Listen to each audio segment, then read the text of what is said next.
is there and what considerations you keep in mind to be clear, to be confident that yes, the information that is present in the database is useful for me. If not, then you start with the ab initio approach. It is not always, although it is very rare that you have a sequence or you have a protein which has absolutely no similarity with anything that exists in the databases or in the published literature, but it is possible that that is the case. So in those cases, then we start with something which is ab initio. We start with what is known about the amino acids that make up the polypeptide chain, the Ramachandran plot, which side chain can come near to each other, which side chains need to stay away from each other, and what gives rise to a thermodynamically stable protein, native protein structure. So there are some softwares that are there which are used. There are many softwares. Again, what I said yesterday also, that it is not that this is the only thing that is there and you cannot use anything else. There are many softwares that are there, algorithms that are there which help you to project structures. Each has its own advantage and disadvantage. So what is more important is to understand the principle behind how you design such predictive tools. So scope is one. Scope is structural classification of proteins, and this is no longer being updated. So whatever information is there, that is the only thing that is continuing with it. So what you do in such cases, what you're trying to do is you have a new sequence whose structure you want to know. So you know the arrangement of amino acids. You would like to know how the protein will fold, because the folded protein is the one that will be the functional form of the protein. That is the form in which it exists in the cell and it carries out its functions. So even if you want to target it for therapeutic purpose, for example, you will need to know what the protein looks like before you can target it. So for that, what you do is you try to establish the similarity with other proteins whose structures are already known, and based on that, you try to build up a structure for the protein. You need to keep this in mind always, that whatever you predict ultimately will need to be confirmed experimentally. So scope, what it does is it again, all of these are hierarchical algorithms. So which means that you start from somewhere and then slowly you build up bigger and bigger groups. So scope talks of a family, which then makes up different families will then make up a superfamily, and then the different kinds of superfamilies will make up a geometrical relationship. So it's somewhat like what you have. You have nuclear family, then you have joint family, and the similarity score goes on decreasing as you move up the hierarchical. So members of the family will be most similar to each other, unless you have Aduna and Sampurna, when the similarity score is very high, I assume. But otherwise also between family members, you will have similarity score which is high. But when you move to the joint family, the similarity score decreases. Right? There is still some similarity, but it decreases. And then you move up even higher up, the similarity is less.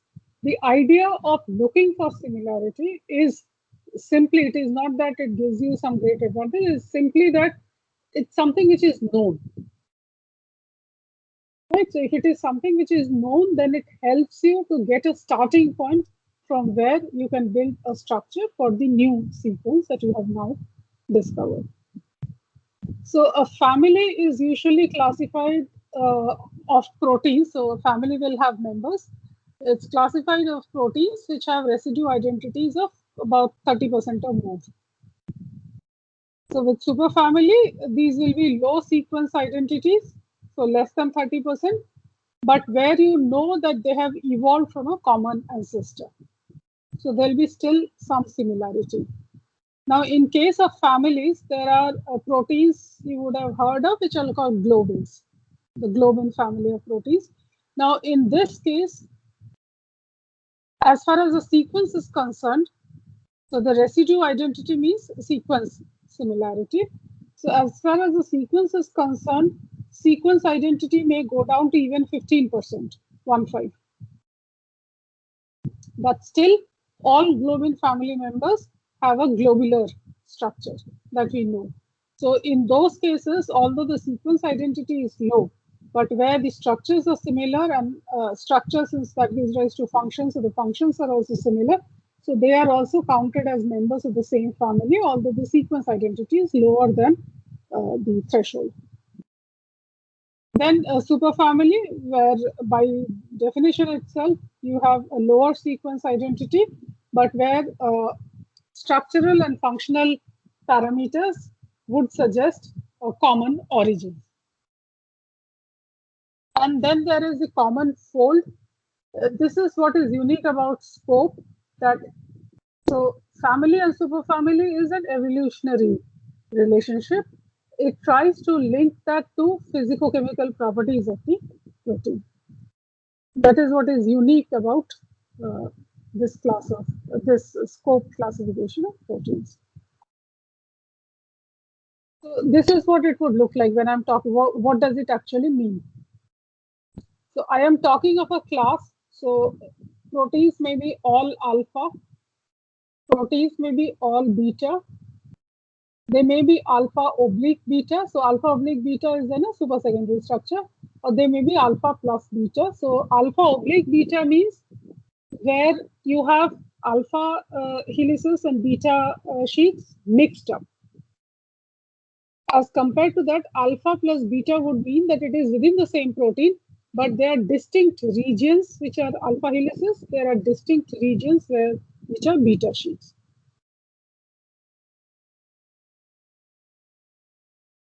Like this, for example. When I say alpha and beta, so in this, you can see that this part is beta, this part is distinctly alpha. Whereas when I'm talking of this kind of structure, both of these are alpha beta, but this is something which you would call as alpha plus beta. This is something which you would call as alpha oblique beta, which means that beta and alpha are all mixed up. So you have all alpha, all beta, alpha oblique beta, you have alpha plus beta. Then within this, so this is a very big class. The similarity is quite low. Now, when I look at only one class, so members of the class will make up the fold. So alpha oblique beta can be arranged in different ways. It could be in the Rossmann fold. They could be arranged in the Rossmann fold. They could be arranged in the flavodoxin-like fold. The names are not important. What is important is that as I move down, the similarity increases. So between alpha oblique beta and beta, the similarity is very low. But when I'm comparing alpha beta barrel with Rossmann fold, the similarity is high. Similarity in terms of structure. And within the alpha beta barrel, I have triose phosphoisomerase, which is the tin barrel motif. And then there are others. All of these are made up, have a barrel-like structure. Barrel, you understand, containers in which you store usually liquids. So barrel-like structure made up of alpha and beta. All of these are the same, but these make up separate superfamilies, which means that structurally these are different. So then I look at the glucosyl transferase superfamily, which is alpha beta barrel structure. In that now I have families. I have beta galactosidase family, I have beta glucanase family, I have alpha amylase family, and I have beta amylase family. And in that now, in the alpha amylase family, I have different protein members. I have acid alpha amylase, I have cyclodextrin glucosyl transferase, I have oligoglucosidase. So the similarity score between these is higher than the similarity score here. Similarity score here is higher than the similarity score in superfamily. The similarity score in superfamily is higher than the similarity score in folds. Right? So as I move down, this is more of an evolutionary relationship. As I move up, when I talk of fold or class, it is more of a structural relationship. So there is something which is called scope 2, which builds into it evolutionary relationships as well. You don't need to, again, go into the details, but just to know that there are softwares which rely on the similarity scores, and then you build up hierarchical relationships between proteins. And all of this is being done so that you have a new sequence and you are able to predict the structure of that sequence, the structure corresponding to that sequence. There is also extended scope. So this is the last and the latest release of this. So these are the different folds that are there. Like we discussed, there are only about 1,000 folds that are known in the PDB database, which make up all of those proteins which are deposited, whose structures are deposited regularly or almost on a daily basis in the PDB database. So in this, you have all alpha proteins, you have all beta proteins, you have alpha and beta proteins, you also have alpha plus beta, then you have multi-domain proteins, membrane and cell surface proteins, small proteins. So with these, what you are trying to do is any new sequence, you're trying to see where it fits into this classification, because then it becomes easier for you to predict the structure of the protein. Similarly, you also have another software that is there, is called CATH. So CATH, again, the principle is the same. You're trying to look for a relationship between a similarity score between your sequence versus what is already there in the literature. So CATH is CATH. So C is for class, so that is the secondary structure. A is the architecture, how the secondary structures are linked to each other. T is the topology. So topology would mean that in space how they are arranged, spatial arrangement. And then you have H, which is the homologous superfamily. This is what the latest version of CATH looks like when you go and see it. So this is what the CATH contents would look like. There is class 1. Again, if you see, classification is the same as what the other algorithms also have. It is just the way that you classify. So you will give number. So which class does it belong to? If it belongs to, so if the number starts with 1, so it will be 1 dot and then something. Architecture, there are 5 architectures possible in mainly alpha helices. So out of those 5, which one does your protein look like? So it could be 1.1, it could be 1.2, it could be 1.3, 1.4, 1.5.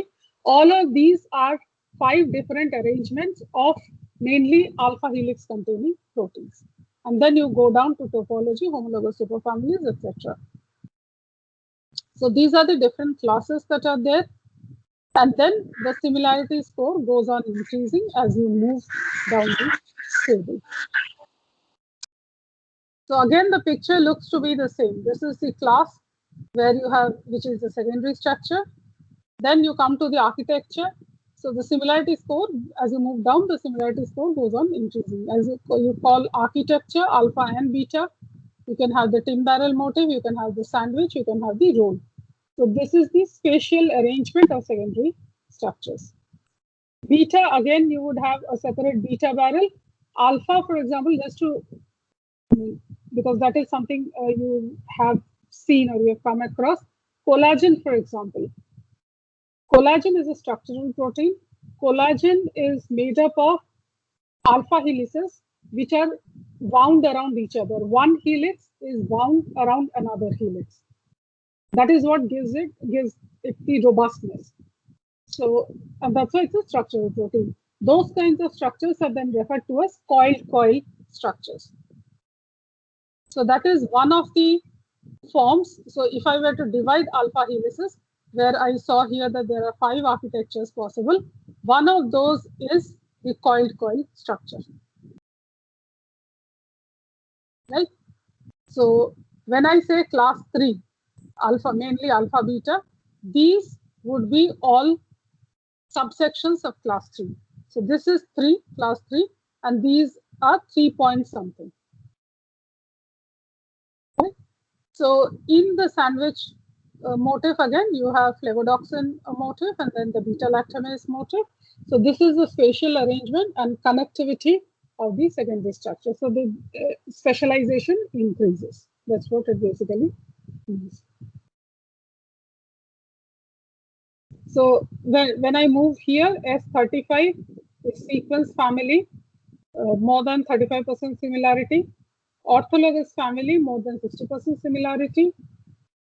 Like domain, which is S95, is 90% sequence similarity. And then you have identical domain where there is 100% sequence similarity. So what I am talking of here is CATH. This part of it is CATH, right? CATH. Then I am talking of sequence, orthologous, like, identical, and domain. So this is also many a times referred to as CATH solid. The whole thing is referred to as CATH solid. The only thing is that as you move towards right hand side, the similarity score increases. That is what there is. Basically, the assumption is whatever we have discussed yesterday and today, the assumption is that similar sequence will give rise to similar structure. All the database or the algorithms based on databases assume that if I have a similar sequence, it will give me a similar structure. And since we are always saying that the structure decides the function, so if I know what the structure looks like we have been saying again, or rather I have been saying again and again, that if I'm able to identify that a particular protein contains the NAD binding domain, I can assume that I am talking of a dehydrogenase, even if I have not been able to solve the full structure. So structure determines the function of a protein. So the reverse is also true. If I know that a particular protein is a dehydrogenase, then I know that it will show NAD binding domain.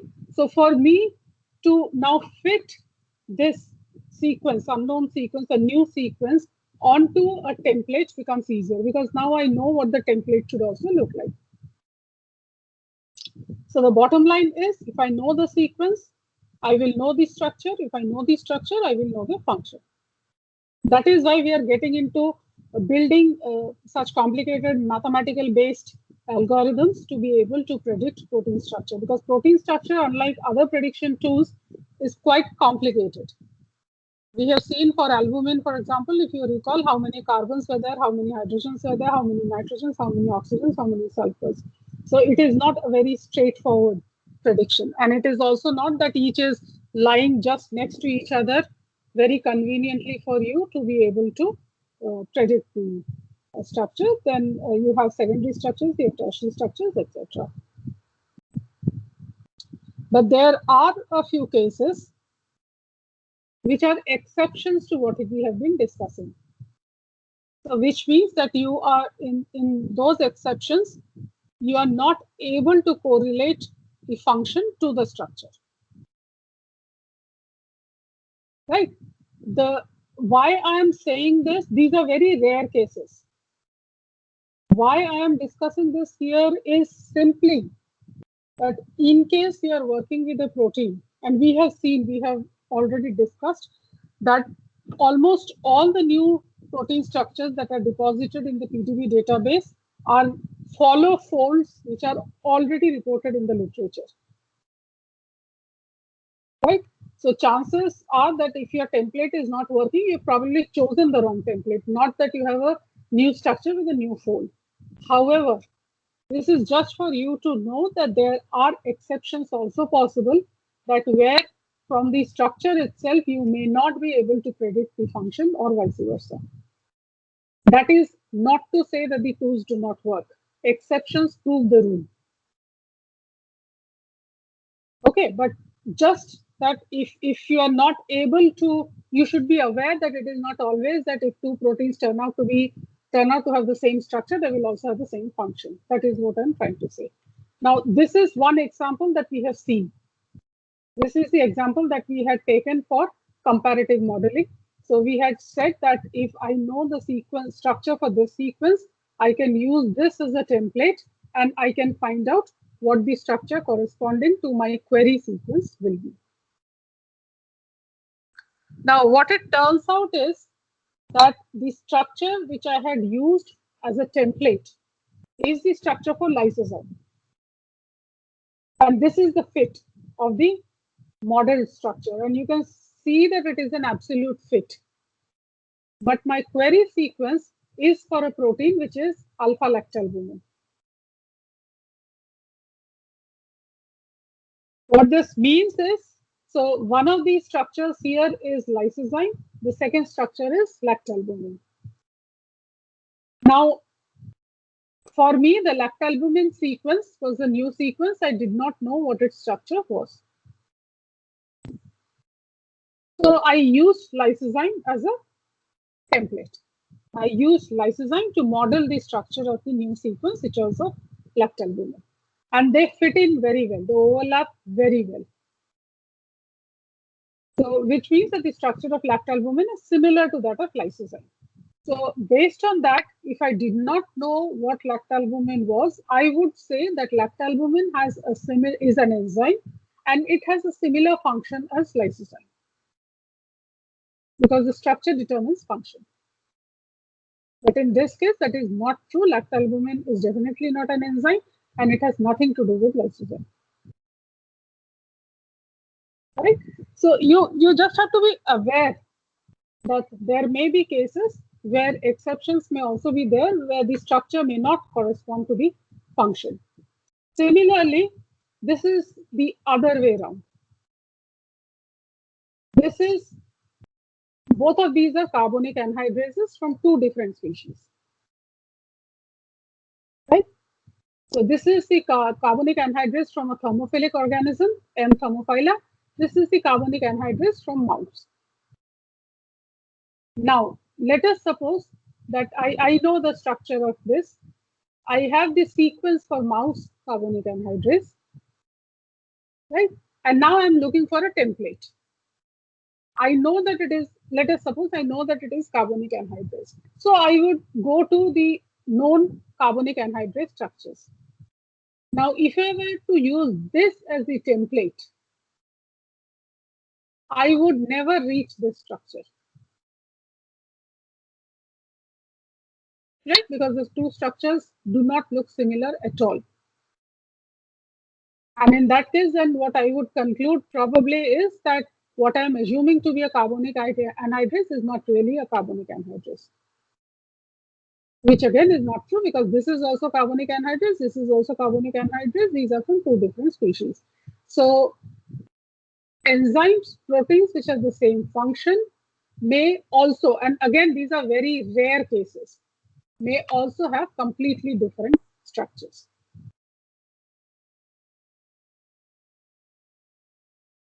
Then there are proteins which are called moonlighting proteins. Do you understand what moonlighting means?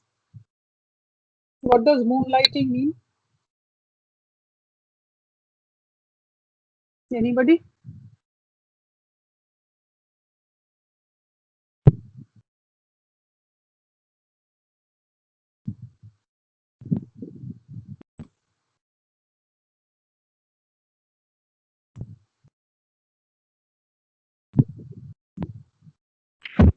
Proteins which can give more than one function can do multiple functioning. No, what does the word moonlighting? It's an English word. What does the word mean?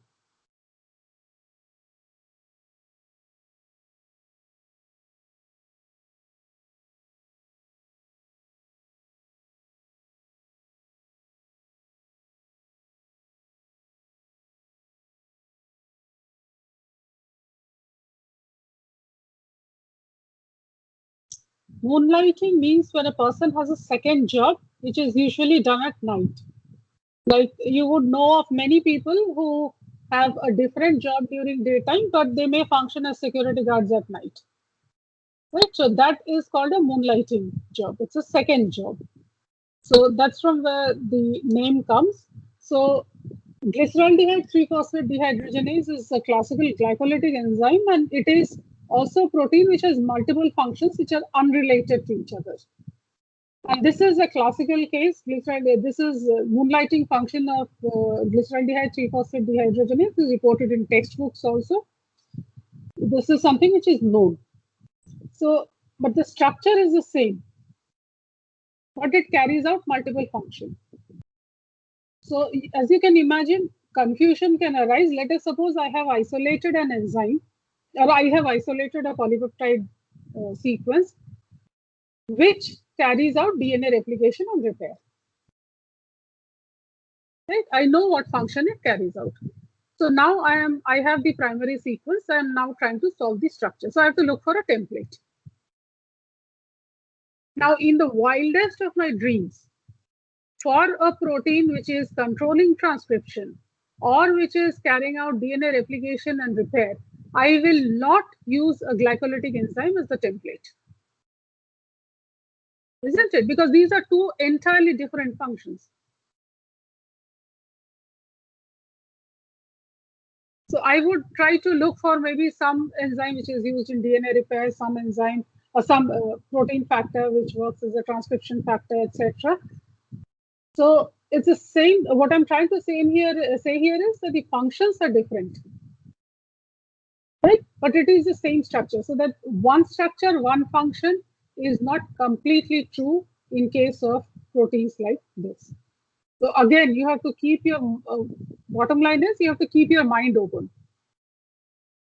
That if something doesn't fit into the hypothesis that you've built, firstly, you check your own data. It is not that every protein that you discover is a new protein, is a new sequence, a new fold, and everything.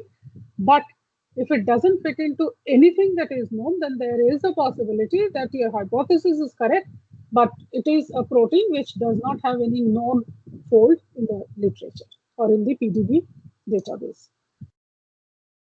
Similarly, this we have seen in case of when we were talking of yeast genetics. So there is a protein. These are all proteins which are involved in the activation of GAL promoter. So there is a protein which is GAL1 protein, which has kinase activity. Kinase means it will phosphorylate a substrate, and it is also a regulator of expression for galactose metabolizing genes. There is another protein which is GAL3, which is 70% similar to GAL1. And we have been talking of till now 30 to 40% similarity, and that is enough to create a template. GAL3 is 70% similar to GAL1, but it does not have kinase activity. So what it means is that according to whatever we have been learning, we would say that if these two proteins are 70% similar, GAL1 I know has a kinase activity, it means GAL3 is also likely to be a kinase. But that is not the case.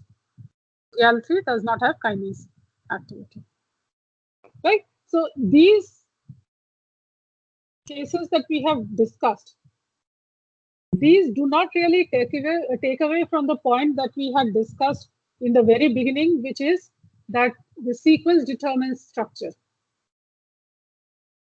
That is what our assumption is, right? That sequence determines structure. So, and from the sequence, I am also able to predict function.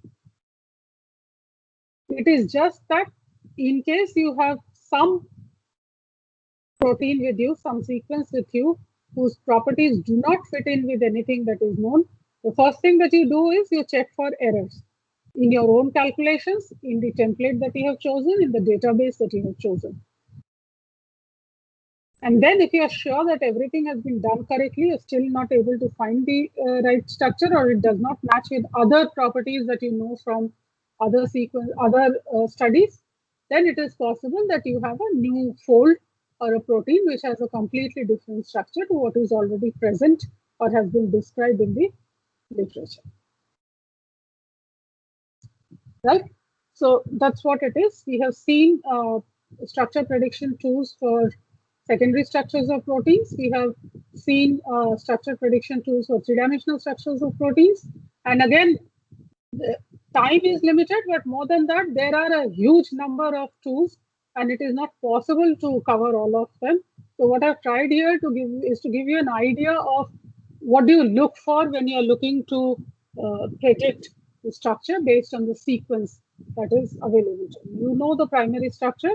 You will be able to say what kind of physicochemical properties the protein has, what kind of secondary structure the protein is likely to have, what kind of three-dimensional structure the protein is likely to have. What it does is it narrows down your possibilities. So when you're checking it experimentally, you do not have to go on doing so many different experiments because it's a sheer volume. You cannot do so many experiments. So it helps you to narrow down the possibilities that are there. So any questions?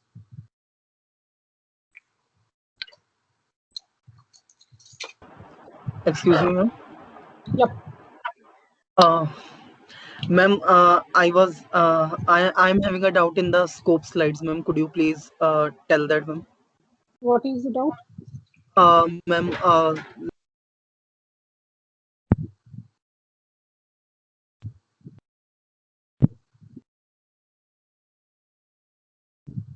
I'm sorry, I'm not able to hear you. hello, ma'am. Yes, ma'am. Ma'am,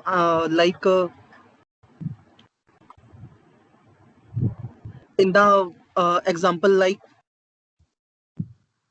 where ma'am you told that it is alpha beta and alpha slash beta and alpha plus beta, so there when we were moving from root to class to fold, then at that time ma'am you explained like it is increasing the identity, like similarities is increasing, but in the theoretical description ma'am it was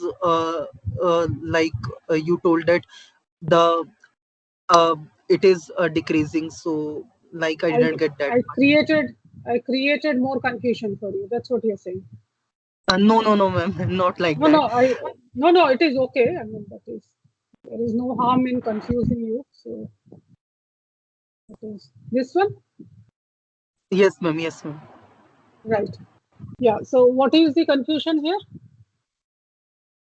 The similarity score decreases as you move up. When you move from family, or if I compare proteins of the same family, they will have a higher similarity score than members of. So I mean, just to say, these are members of the same family, right? Acid alpha amylase, glucoside transferase, oligoglucosidase. So if I compare their similarity scores, this will be high. If I compare this similarity between acid alpha amylase and beta amylase, this similarity score will be lower than the similarity score between members of the same family, right? But the similarity score between alpha amylase and beta amylase will be higher than the similarity between an enzyme which belongs to glycosyl transferase versus an enzyme which belongs to the rubisco superfamily. So as I move up, the similarity score would decrease. If I said something else, then I probably said something wrong. So as I move down, the similarity score increases.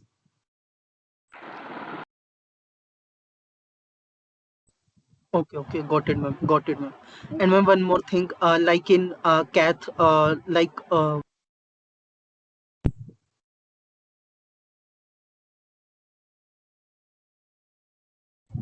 in cath, like ma'am, you the table which you were explaining, ma'am, that in you told that 1:1, 1.1, 1.2, what is that, ma'am? I didn't get that part.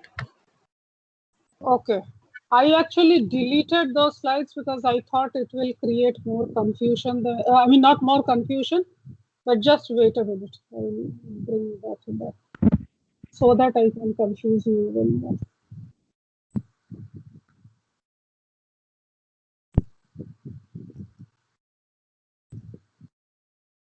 I had deleted, there were a couple of slides there.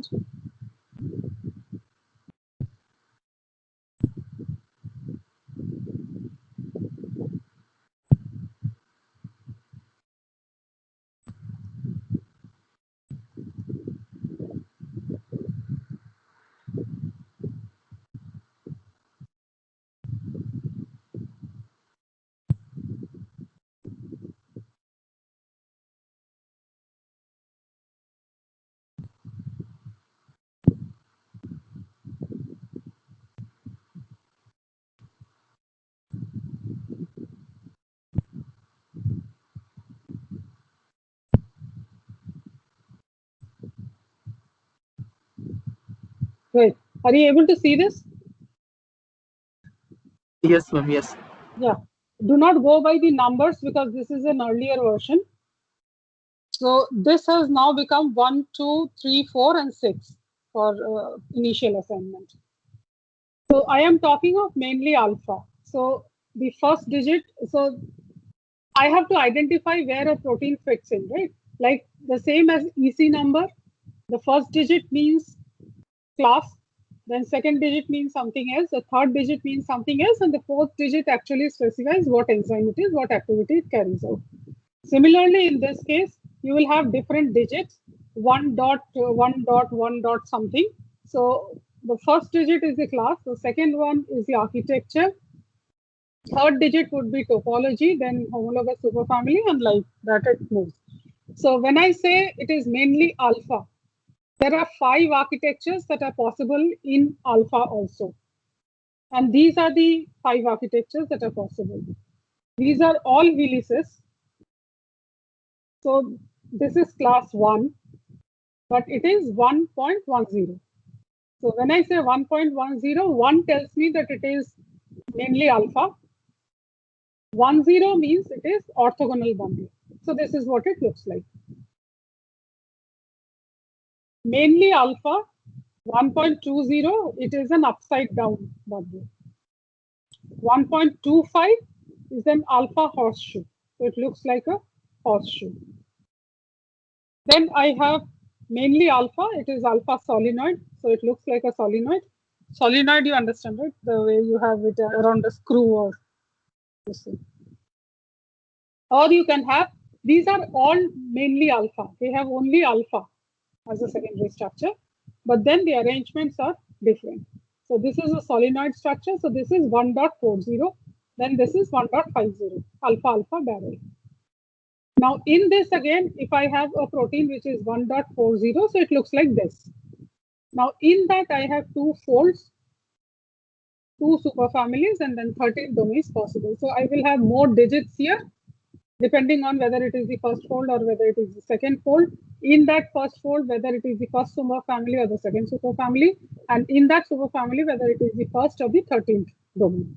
So that whole digit, now there are 7 digits that are there in identification of any single protein in the CAT architecture. So each digit would move. So 1 means it is mainly alpha. 1.40 would mean it is alpha solenoid. 1.40 dot something else would identify the fold. 1.40 dot A dot B. So B will determine which superfamily it is. Then dot C will determine which domain it is. Like that, there are 7 digits that are possible. So that is what I meant. There are 5 possible here. These are all.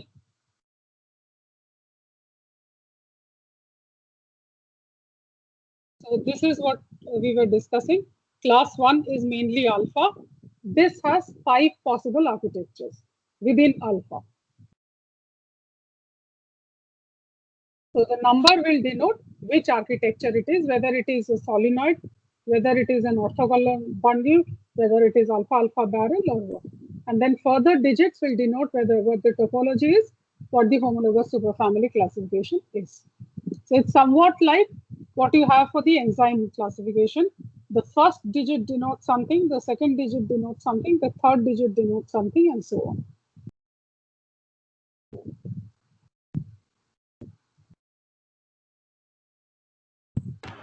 Okay, ma'am, got it. Thank you so much, ma'am. Thank you.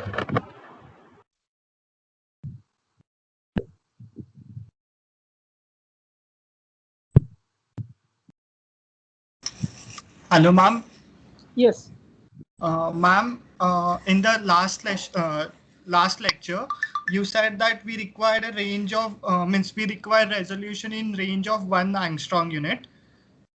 Ma'am, I couldn't understand why we need such high resolution when means in 3D structure we are more interested in how it is coiled or how it is how it form how the three-dimensional structure is.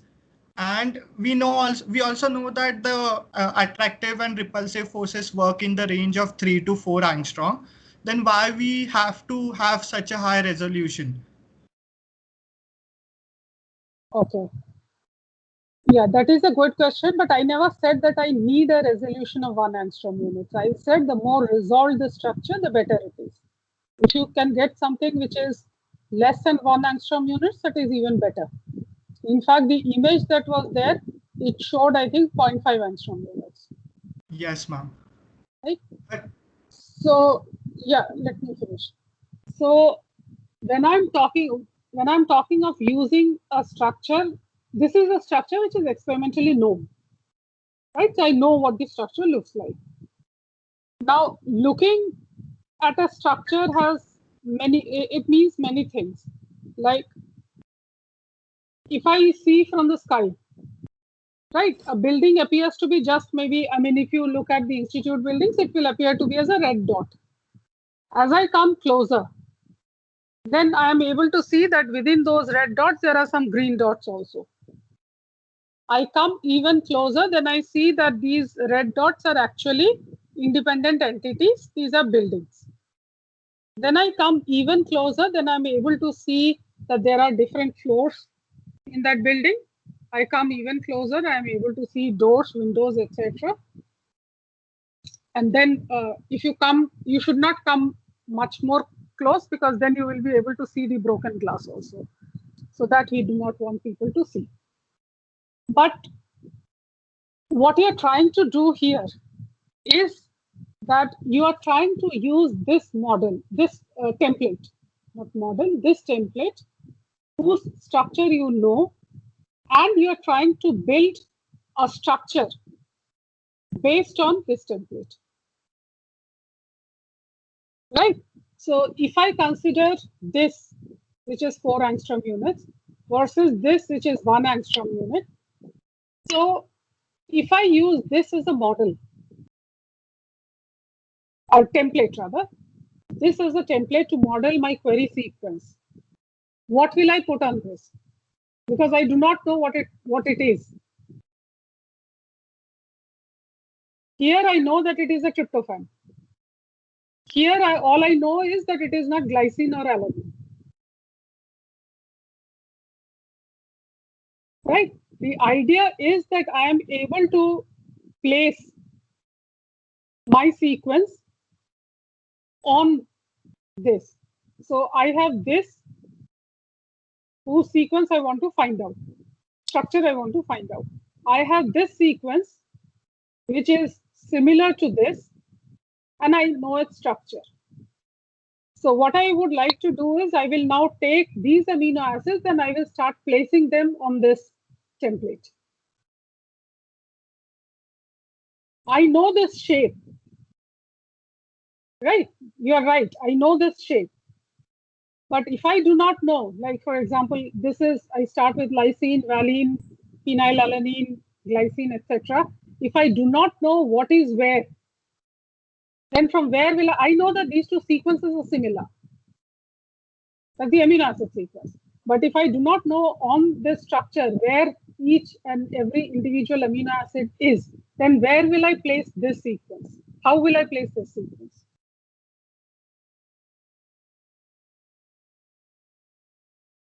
Okay, what you are saying, if I understand right, what you're saying is that I do not need to know this is the shape, This is the structure of the folded structure of the protein. But I do not need to know whether the starting point is, like in this case, lysine, or the starting point is glycine or alanine. If I do not know, then from where will I start placing this glycine? And that I will know whether this is lysine or whether this is leucine depends on at what resolution I have solved this structure.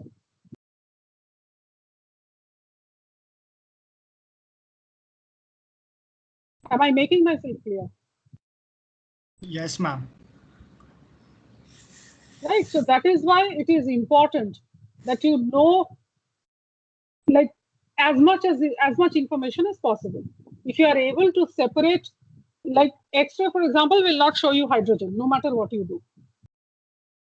X-ray cannot show you hydrogen, right? But I mean, more than that, anything that it can show you. I mean, in fact, we have solved a structure where it is such a beautiful thing. Like there was, I mean, X-ray. I am sure you have not seen X-ray, the diffraction patterns, what they look like. But wherever there is a lot of movement, it does not give you a very distinct diffraction pattern. What it gives you is what is called a cloud. Right?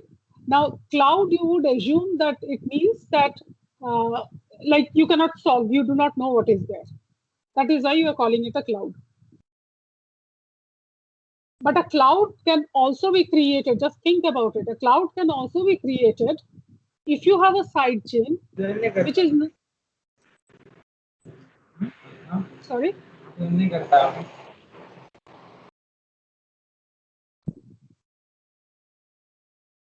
So a cloud can also be created if you have a side chain which is not fixed. So which means something like an aliphatic side chain. Valine, leucine, isoleucine. Right? It's an aliphatic side chain, so it can move. So just by, I mean, we were comparing the same enzyme under two different conditions. So what we found was, so one is the native enzyme, the other is the treated enzyme. And what we found was that after treatment, initially there is no cloud, you can figure out what is where. After treatment, it becomes a very, I mean, when you look at the diffraction pattern, there's a lot of haziness there.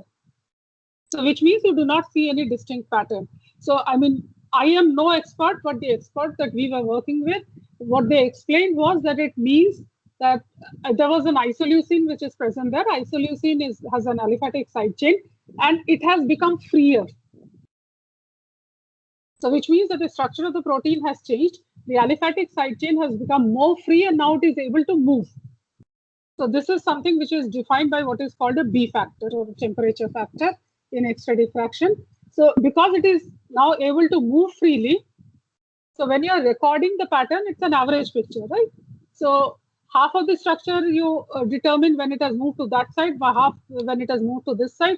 So the actual diffraction pattern that you record shows you a cloud. So that is where, I mean, in those cases, in those parts, it means that the B factor is high. The B factor high means that there's a lot of mobility in that region. So that tells you that the structure has opened up. So what I'm trying to say here is that if your resolution were not that great, you would not be able to even see isoleucine. Forget about saying that it has become freer or it has become more mobile. So similarly, in this case also, when I'm looking at this structure, if I'm not able to differentiate between lysine and valine, so I will not know exactly where lysine is present and exactly where valine is present. So I will not know where I am supposed to place this sequence so that I can use this as a model, as a template to model the query sequence. Right?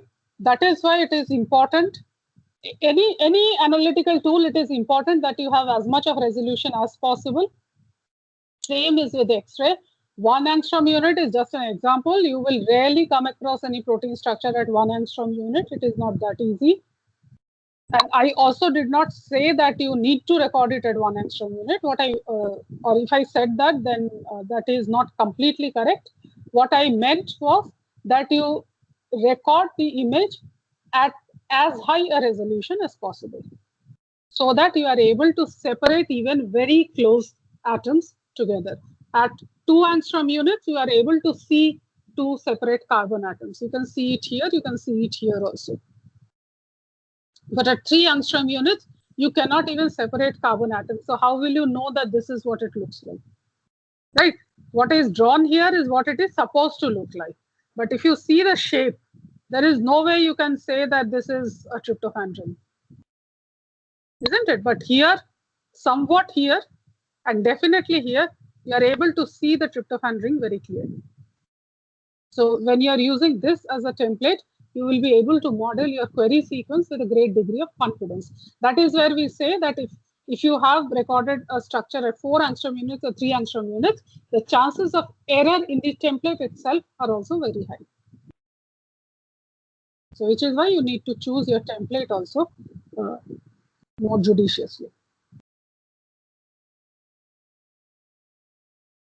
Okay. Yes, ma'am. Understood, ma'am. Yeah.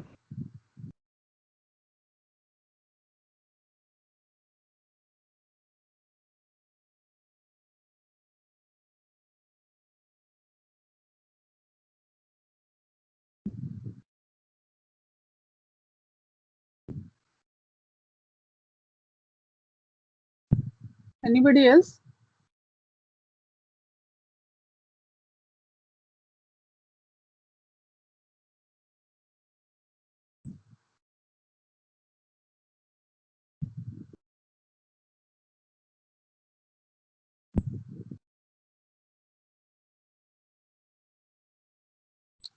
No?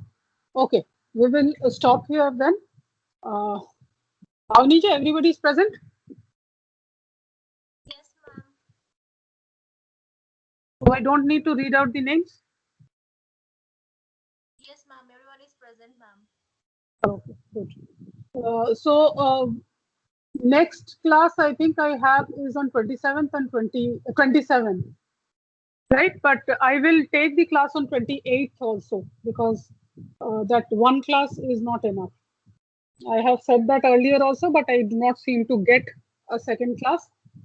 So I am informing you anyway, 27th and 28th. Both days we will have classes. Yes, ma'am. Right, in between I think you have some other class also. But my turn is on 27th again. So I will take a class on 27th and I will take a class on 28th. So that you do not give that time to somebody else. Yes, ma'am. Right? Okay. Yes. Thank you then. Thank you. Thank you, ma'am. Thank you, ma'am.